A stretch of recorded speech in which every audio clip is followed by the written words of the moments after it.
Don't plan to read it, but I hope somebody else does. So that evening, I came home, Slater High School. Ann was in tears. Our youngest daughter was crying. I picked her up and sat on the couch and watched television. Of course, it was a Kennedy assassination. One thought went through my mind. He had a daughter. No longer would he be able to hug her. And that is driving me still. I hope someday we find out. I don't think we will. It's been a joyous journey, not an obsession. I had a speech teacher in high school tell me, Westbrook, say what you got to say, shut up and sit down. And I've reached that point. If you have any questions, if you want to argue with me, I'll be glad to do that as long as I want to. When you were talking, I'm Kyle Guthrie. Yes. I understand you're quite knowledgeable of this. Well, it started back, 25 years ago, and Marshall Public Schools was forcing us to take graduate courses, to get a pay raise. So I took a course at Mid-American Nazarene on the assassination of John F. Kennedy. And I drove there for 8 hours a day for 5 days. And I was just taking it, just to be taking an education course, take a history course.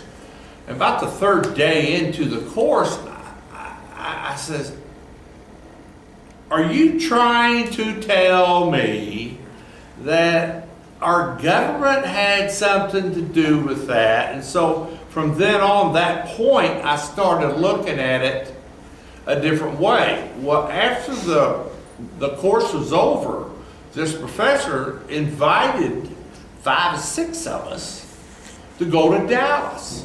They have a symposium every year down there, and I talked to eyewitnesses of professional assassins and had dinner with Natalie Brown, JFK's mistress. There you go. And she wrote a book. Yes. I've got her book. Yes. And but nobody would publish the book. Yes. And you know why? Because the son is supposedly LBJ. That's right. He was the second president that had an illegitimate son. Yes. But so we had dinner that night with her. We went to her house first. And I'm sitting there kind of looking around in the corners, man, all this stuff I'm hearing. But we went out for dinner, and she said the night before, be the 21st, LBJ sent a driver and picked her up, and they had a party in Austin. They went to the party. And while they were in the party, LBJ wasn't around. But she said behind a closed door, out walked LBJ, Hoover, Richard Nixon, and LBJ came up to her, whispered in her ear, well, after tomorrow, those SOB Kennedys will not embarrass me again. Yes. Now, that's from a primary source. That's an excellent source. Maybe she's lying, I don't know. But why would she say that? I have found That's been mine all along. one of my sources. I need one more and some logic. And I'll go with it. Yes. I read something today though that they discovered that Lyndon B. Johnson wasn't there that night. That part that they were talking about that, where the woman said she heard him say that. Some historian went back and said that he was never even there. Something I read today, so I just want to. Well, the original story that I got on it was that it was that week. I was never told the day, and I can't confirm what. Yeah, any of that. Sure. Whatever. Every 5 years since this has happened, have you noticed our government comes out with a program going back over and drilling in Harvey Lee Oswald, the lone shooter? I watched one last night. It just, Do you watch the Bob Sheeper? yeah, it's just over and over, the same old stuff, over and over, yes, because they want to drill that home. Well, if the government would have treated the murder like they should have treated it, let Dallas do the autopsy, instead of forcing his body out on a plane, With their hands on their guns? yes, they'd put a lot of this stuff to rest. But the way they blotched it in the beginning, because they're trying to hide something. I had two reactions to Bob Sheeper's report last night. The first one, I want to put a big knot on his head. The second one, I turned him off. I listened to all that stuff. I- For the air. But anyway, the second one is, I like to buy him a beer, and I said, now, Bob, you made this 3-shot statement. What about the one in the back? What about the one in the chrome strip? What about the one in the windshield? What's your answer on that? I have showed that Zabruder film to my class of freshmen. Which one? That's the point, Kyle. Right. Yeah. But for 25 years, and I said, just tell me where the final headshot came from. Just look at it, and they all say right front. Sure. He's freshman in high school. Yeah, yeah, I'm done. It's right front. Yeah. But our government says no, Well, or whoever says no. you know, Joseph Goebbels had the best line on that. You tell a lie long enough, we're going to believe it. And the bigger the lie. I'm sorry, I just. Oh, that's fine. Anybody else? Just, Yeah, oh, yes.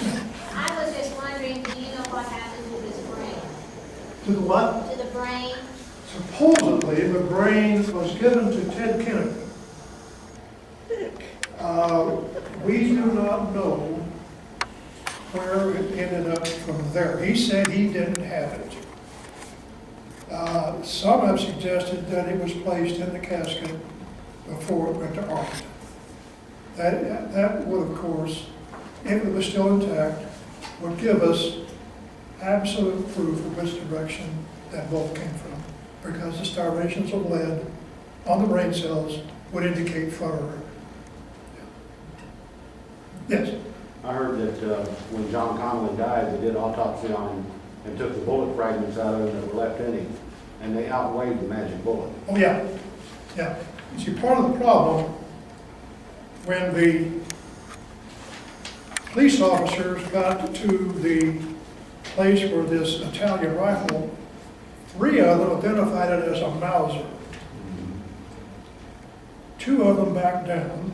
1 held his ground. He didn't advance in the police department. He retired early.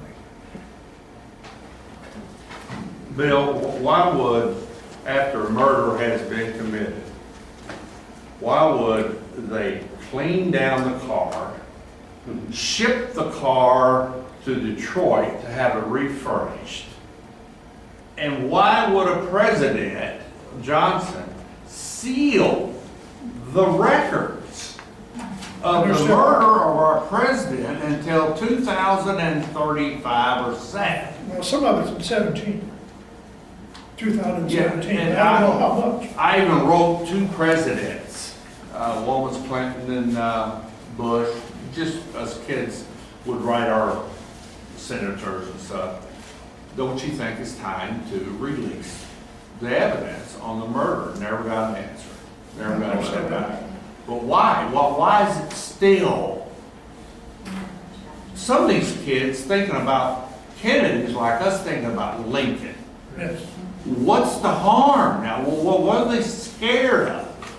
There, in the law that was passed, I think in 76, that would allow the opening of the records in 2017 if there's no element of national security involved. And if, see, must bear in mind, at that time, the public didn't know that we were trying to kill Castro. You know, poison cigars, and, some working girl or whatever it was. But anyway, that, you know, was, and so do you, and then some of the recent stuff I've got was, and it's opened my thinking again about Bobby Kennedy's. Because he was the principal instigator of the efforts against Castro to kill him. And not the Cubans, but maybe he was getting fed up. And I want to tell this, and he was killed. There's one author, lists 1,400 witnesses to the Kennedy assassination. That is, of course, Dealey Plaza, anybody, you know, technical types, investigators, photographers, all that stuff. And says 300 of them died mysteriously. I don't agree. I agree there's probably maybe 500 or 600 people that were involved. One author says 18, another one is 16. I believe in 14 of them that were actually murdered to keep them quiet. Now, there's a lot of others of them were shot. A lot of others committed suicide. Anybody else? You said you didn't mention the police officer Tippett. Yeah. Didn't they witness the early murder? There were 3 witnesses to that, contrary to what Bill O'Reilly said.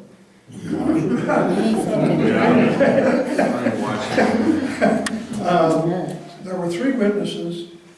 One to his dying day said it was not Oswald. What tripped me onto that was they said the ground, the witnesses said the ground around Officer Trippett's body was covered with shell casings. And they both had revolvers, automatic, you know, bang, bang, those disappeared. And bullets, shell casings from Oswald's gun wasn't analyzed. Don't know what happened. One more question. Yeah. Yes. I'm Jesse Brown from Democrat News. I took a class in college called Conspiracies and Paranoia in Contemporary American History, and it covered from Salem witch trials to the recent 9/11 conspiracy. Obviously, it's just saying that America's been paranoid for most of its history. How much do you chalk up that it's just paranoia of all these conspiracy theories? Well, in the first place, the only way that you can defeat paranoia is facts. You can be less or more paranoid, and we can't get the facts. Our government has said that it was Oswald, period. And like Kyle wrote to people, I got a reply. I knew if I wrote a letter like that, they'd have to clean up the language, I'm afraid. But anyway, let's see, that's the same thing. But you got Bob Schieffer last night, Bill O'Reilly, on the Geographic Channel. They just gloss this over. Nobody mentions the hole in the back, the windshield, the chrome strip, the Mauser, or the Italian jump, whatever. Of course, there is always that when a national leader is assassinated. We've had the same thing with Lincoln. I've read all the books I can find on Lincoln. I'm totally convinced that John Wilkes Booth did it. But a friend of mine, who's an older man from my teenage years, a grandmother was an actress. And Bob said that his grandmother told him several times that he had seen John Wilkes Booth. Now, I don't think Bob would lie to me. I think he was convinced that, his mother saw him. I don't think it's true. I think Lincoln was actually committed suicide. I mean, he shot himself in the neck. I don't think Boston Corbett did it, but the soldier. And Wilkes Booth, with his ego, would never shoot himself in the head and mess up that face. He won't leave it for destiny, so he shot himself in the neck. That's my theory. I'm running out of voice. We have a lot of books on this, on Oh, yeah. display in the front, so take a look at those. And thank you so much for this wonderful.